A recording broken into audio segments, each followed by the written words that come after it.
ना कोई ज्ञानी हूं, ना कोई चेता हूं, ना कोई प्रबुद्ध हूं, ना कोई प्रणेता। बस निरंतर अनवरत अभिव्यक्त बौद्धिक प्रवाह हूं मैं। इस युग के शकुनियों और धृतराष्ट्रों के षड्यंत्र का गवाह। इसी षड्यंत्र के तहत आज चर्चा विनायक दामोदर सावरकर की, जिसकी जयंती अभी कुछ दिन पहले गुजरी, जिसने 1857 की क्रांति को पहला स्वतंत्रता संग्राम कहा, जिसने हिंदू मुस्लिम एकता का प्रतीक कहा, जिसने मातृभूमि के दासत्व मुक्ति के लिए अपनी जान की परवाह नहीं की। उग्रता और पराक्रम ही जिसके रणनीति की आधारशिला थी, जिसने 2 बार देश निर्वासन का दंश सहा, सेलुलर जेल की भीषण यातना सही, फिर भी अपने जज्बे को कायम रखा, जो देशभक्ति की रौ में 1910 में एस मोरिया जहाज से निकला, समुद्र से कूद पड़ा और गोलियों के बौछार के बीच अपने को सुरक्षित किया, जिसका खौफ इतना था कि ब्रिटिश क्राउन ने उसके मुकदमे को भारत ट्रांसफर किया। भला वो 60 रुपए के लालच और अंग्रेजों के डर से माफी मांगेगा? ये बात कुछ हजम नहीं होती। कितनी भी हाजमूला खा लो, ये बात कुछ हजम नहीं होती। नमस्कार, मेरा नाम के श्रीवास्तव है और मैं आज इसी वीर सेनानी की बात करने वाला हूं, कुछ अनसुने अनछुए प्रसंगों के साथ। अभी तक आप मेरा लेख अखबारों में या एफपी पर देखते पढ़ते आ रहे हैं। सोचा कि शब्द गति को वाणी गति में बदलूं और अपने सभी लोगों से एक छोटी सी अपील है कि आप लाइक और सब्सक्राइब जरूर करें। जो शुरुआत मैंने की है उसमें मेरा उत्साह बढ़ा है। हाँ, तो बात गुप्त गरुड़ की, यानी सावरकर की। जैसे मैंने कहा कि इतना बड़ा जीवट इंसान माफी मांगेगा। हालांकि माफी नामे को लेकर विरोधाभास है, इसकी चर्चा आगे करूंगा मैं। लेकिन माफी की बात मान ली भी जाए कि सावरकर ने माफी मांगी, तो क्या वो दुर्धर्ष पराक्रमी टड़ गया? इसमें भी उस गुप्त गरुड़ की कोई चाल थी, रणनीति थी, या माफी मांगने का ये नरेटिव इतिहास की दोहरी मानसिकता का परिचय? राष्ट्र कवि ने जिसे काले पानी की सजा को अमर बलिदानी कहा, क्या वो डरेगा? अजीब विडंबना है कि इतिहास की दोहरी मानसिकता ने इस योद्धा को सभी पराक्रम को भुला करके और सिर्फ माफी मांगने की सलीब पर लटका दिया। ये विडंबना ही तो है। खास नैरेटिव के तहत इतिहास की धारा ने कुछ चुनिंदा नायकों को आगे किया और उसके सजदे में सर झुकाए, लेकिन इस नायक के नायकत्व को इतिहास के पन्नों ने तथा शकुनियों के षड्यंत्र ने विलन बनाकर प्रस्तुत किया। आज की पीढ़ी सावरकर को सही से जानती भी नहीं, सिलेबस में भी स्थान नहीं। सोचिएगा, भारतीय राजनीतिक मिजाज के शर्पीले और सकड़े नैरेटिव ने सावरकर के व्यक्तित्व के उजास को सामने आने ही नहीं दिया।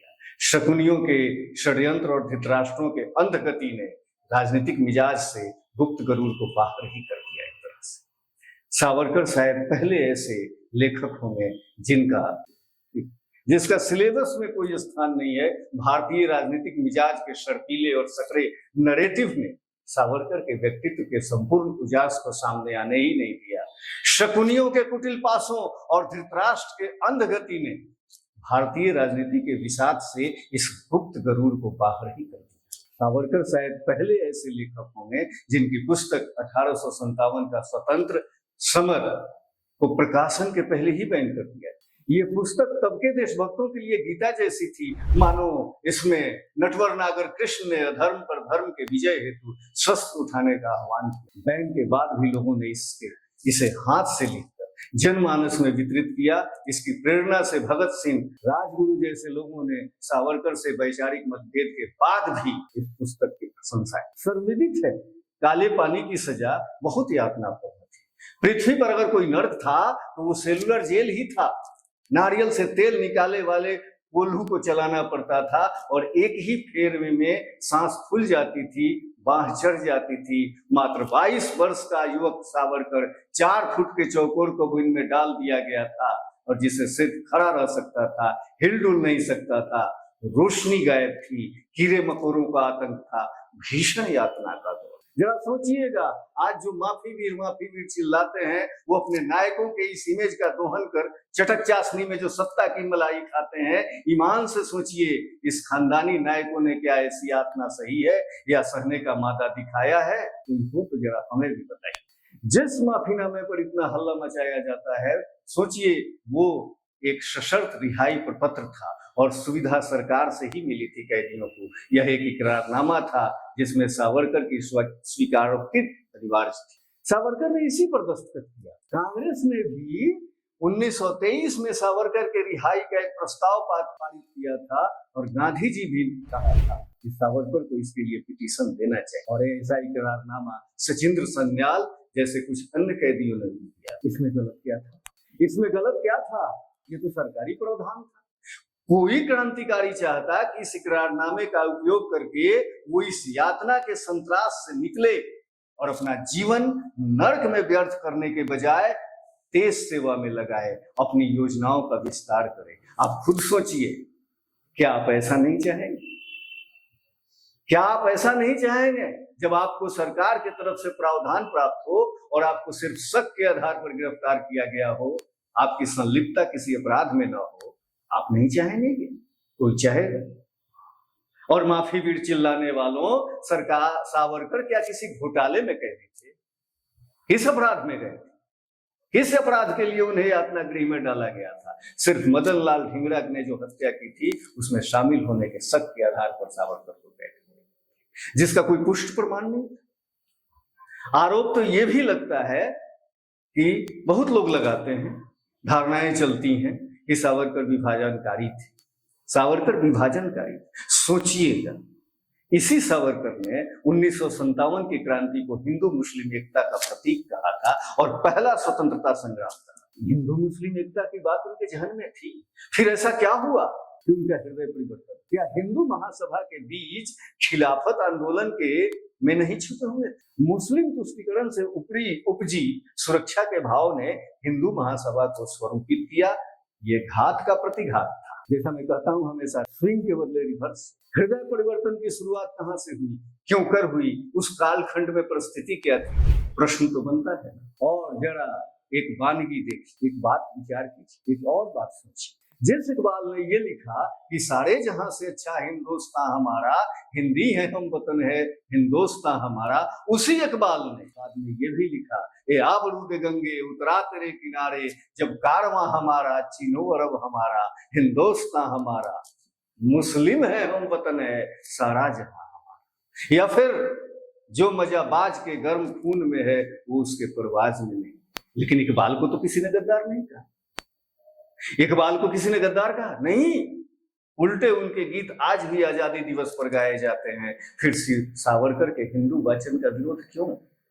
इसलिए कि उन्होंने धर्म परिवर्तित लोगों की वापसी के लिए आंदोलन चलाया या हिंदुत्व की बात की। हिंदू की बात करना, अपनी सांस्कृतिक विरासत की रक्षा का उपाय करना अपराध है क्या? एक इंसान अपने ही घर में बेगाना हो गया क्योंकि वो हिंदू संस्कृति की बात करता था, उसके सारे अच्छे और महती योगदान को दरकिनार कर दिया गया और सिर्फ इसलिए कि उसने हिंदुत्व का झंडा बुलंद। अरे सावरकर का हिंदुत्व पूजा पाठ और कर्मकांड वाला नहीं था, हवन वाला नहीं था। यह सांस्कृतिक उजास था जिसमें जाति भेद, छुआछूत जैसे कुरीतियों को दूर करने की बात थी। आपको पता होना चाहिए कि सावरकर ने पतित पावन मंदिर बनवाया जिसमें सभी को जाने की छूट थी, कोई भी पुजारी हो सकता था। तो क्या सावरकर गलत थे? क्या गलत थे? दलित उद्धार की बात उन्होंने की, जिसकी प्रशंसा अंबेडकर ने भी की। दलितों के उद्धार के लिए, संगठन के लिए सारे काम। स्वयं गांधी जी भी कभी सावरकर को प्रत्युक्त नहीं मानते, वो संवाद कायम रखते थे। तो क्या गांधी जी गलत थे? जिस विदेशी कपड़े को जलाने के कार्यक्रम का कांग्रेस ने बाद में अपनाया, उसकी शुरुआत सावरकर ने ही की। पता कीजिए, आपको पता है सुभाष बाबू को विदेश जाकर संगठन बनाने की सलाह भी सावरकर ने ही दी थी। प्रमाणित तौर पर तो मैं नहीं कर सकता, दावा नहीं कर सकता, पर ऐसा कहा जाता है, चर्चा होती है कि तिरंगे में अशोक चक्र के लिए सबसे पहले सावरकर ने ही राजेंद्र प्रसाद को सलाह दी। सावरकर के प्रति घृणा थी, ये थी कि गांधी जी के हत्याकांड में भी उन्हें घसीटा गया, नामित किया गया। लेकिन अच्छी बात यह कि कोर्ट ने उन्हें निर्दोष पाया और बरी। जीवन के अंतिम क्षण तक इस नायक ने कष्ट भोगा, अंग्रेजों की बात तो समझ में आती है मित्रों, पर अपने ही घर में ये नायक बेगाना, अपने ही घर में ये नायक बेगाना हो गया। सोचिएगा, विचार कीजिएगा, मत मानिए। सावरकर से मतभेद हो सकते हैं आपके, वैचारिक मतभेद होना कोई बुरी बात, लेकिन जरा सोचिएगा कि ऐसे दुर्धर्ष योद्धा और महान देशभक्त को सिर्फ माफी के सलीब पर लटकाकर उसके संपूर्ण उजासित व्यक्तित्व को धूल धूसरित कर देना सही था, या ये वाम हस्तलिखित इतिहास की दोहरी मानसिकता के शकुनियों की कुटिल गति? सोचिएगा, तथ्य है, तथ्य दोनों। एक तथ्य ये भी सोचिएगा कि क्या ये सच है, और अगर सच है तो उसकी स्थितियां क्या थी, और अगर गलत है तो स्थितियां। अरे सच कहने में जब जिह्वा डर जाती हो, हकलाती हो, विचारों के तेज गिरावट से जब चेतना बंध जाती हो, आंसू भरे आंखों से बोलो, कब तक ये गति देखा जाए, पंचवटी की रक्षा हुई हो, या भ्रम का स्वर्ण मृग भी मारा जाए। पंचवटी की रक्षा भी हो और भ्रम का स्वर्ण मृग भी मारा जाए। बहुत बहुत धन्यवाद इतना चीज सुनने के लिए। अभी शुरुआत है मेरी, विचारों से अवगत हों, और एक बार फिर छोटा सा आग्रह, लाइक और सब्सक्राइब करें ताकि मेरा उत्साह वर्धन हो, और आप सभी स्वस्थ रहें। विचार करें, जरूर विचार करें कि सावरकर के व्यक्तित्व को क्या सिर्फ एक पक्षीय नहीं बना दिया गया था? क्या सिर्फ एक पक्ष को लेकर के उनके संपूर्ण व्यक्तित्व को गलत नहीं ठहरा? विचार कीजिएगा। आप सभी स्वस्थ रहें, मस्त रहें, खुश रहें, और देखते रहें ये चैनल। और फिर मिलता हूं एक नए संदर्भ के साथ। सब खैर।